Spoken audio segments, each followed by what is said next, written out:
2025 UPPL দল যে নাইকিয়া হ'ব এইবিলাক তাৰে জ্বলন্ত উদাহৰণ।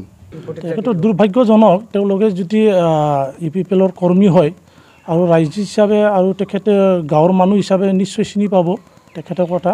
তেওঁলোকে এটা মীমাংসা আচলতে ৰাইজৰ পৰা মানে কৰিব লাগে। ৰাইজে যদি মীমাংসা কৰি দিয়ে নিশ্চয় শান্তিপ্ৰিয়ভাৱে সমাপ্ত হ'ব। কিন্তু তেওঁলোকে যদি বাৰে বাৰে এনেকুৱা কৰি থাকে এইটো আমিও বহি নাথাকোঁ। আমিও বিপিএফৰ তৰফৰ পৰা যি ব্যৱস্থা ল'ব লাগে আমি চেষ্টা কৰিম। আৰু তেখেতৰ ওপৰত যদি সুমীমাংসা বা জাষ্টিছটো যদি নিদিয়ে আমিও তাৰমানে জংগী আন্দোলনৰ কাৰণে ব্যৱস্থা ল'ব পাৰিম, আমিও কৰিম। আৰু তেখেতক মানে যেতিয়ালৈকে শাস্তি নিবিহে তেতিয়ালৈকে আমি তীক্ষ্ণভাৱে নজৰ দি থাকিম, আমি এইটোৱে ভাবিছোঁ। এনে বিশেষকৈ আমাক যিহেতু জনোৱা নাই, এনে হ'বও পাৰে তেওঁলোকৰ লগত হ'বও পাৰে, কিন্তু আমি ব্লক লেভেলত আমাক এনেকৈ জনাই দিয়া নাই। আৰু গ্ৰাছৰুট লেভেলত হৈ থাকে এনে সৰু সুৰা বহুত ঘটনা হৈ থাকে, কিন্তু ডাঙৰভাৱে আমি ল'ব বিচৰা নাছিলোঁ। কিন্তু আমি আজি ধৰি লওক 16 তাৰিখ বা 17 তাৰিখে তেওঁলোকে এফআইআৰটো দিছে। 17 তাৰিখৰ পৰা আজি কেই তাৰিখ হ'ল? আজি 21 তাৰিখ আহি গ'ল। গতিকে আজি তাৰিখলৈকে দোষীক মানে ধৰিব পৰা নাই, কিন্তু দোষীৰ নাম পৰ্যন্ত তেওঁলোকে কৈ দিছে। কিন্তু আমাৰ ফালৰ পৰা আমি ক'বলৈ যোৱা নাই। প্ৰশাসনৰ তৰফৰ পৰা যিহেতু ইনভেষ্টিগেশ্যন কৰিব লাগে, ইমান দিন থাকিব নালাগে, দেৰি কৰিব নালাগে। তেওঁলোকে এনে আনন্দ বজাৰ আউটপোষ্টত বুলি কৈছে তেওঁলোকে। আজি যিটো তেওঁলোকে দেখুৱাইছে এইটোতো মানে অলপ ইংগিত দিয়াৰ দৰে নহয়, কিন্তু আমি এইটো নিবিচাৰোঁ আচলতে। তেওঁলোকে ৰুলিং গভমেণ্টত থকা সেই হিচাপে তেওঁলোকে ভাল কাম কৰি দেখুৱাব লাগে, ৰাইজক মানে আঁকোৱালি ল'ব লাগে, তেতিয়াহে ৰাইজেও আঁকোৱালি ল'ব।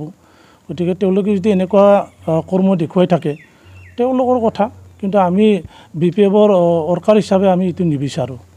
আমি ৰাইজৰ ভালৰ কাৰণে কাম কৰিম আৰু ৰাইজে সুবিচাৰ কৰিব, তেওঁলোক চাব নিশ্চয়।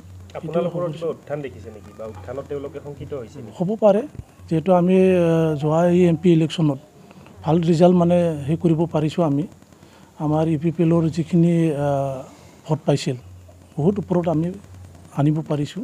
আমাৰ ভোটাৰ যথেষ্ট আছে, গতিকে নিশ্চয় এইটোক লৈও তেওঁলোকে আশংকা কৰিব পাৰে। আৰু 16 তাৰিখে নিশা যি ঘটনা হৈ গ'ল আমাৰ বিপিএফৰ কৰ্মী বীৰেন স্বৰ্গীয়াৰীৰ লগত, সেই ঘটনাটো আমি বিপিএফ দলে তীব্ৰ ভাষাৰে গৰিহণা দিছোঁ।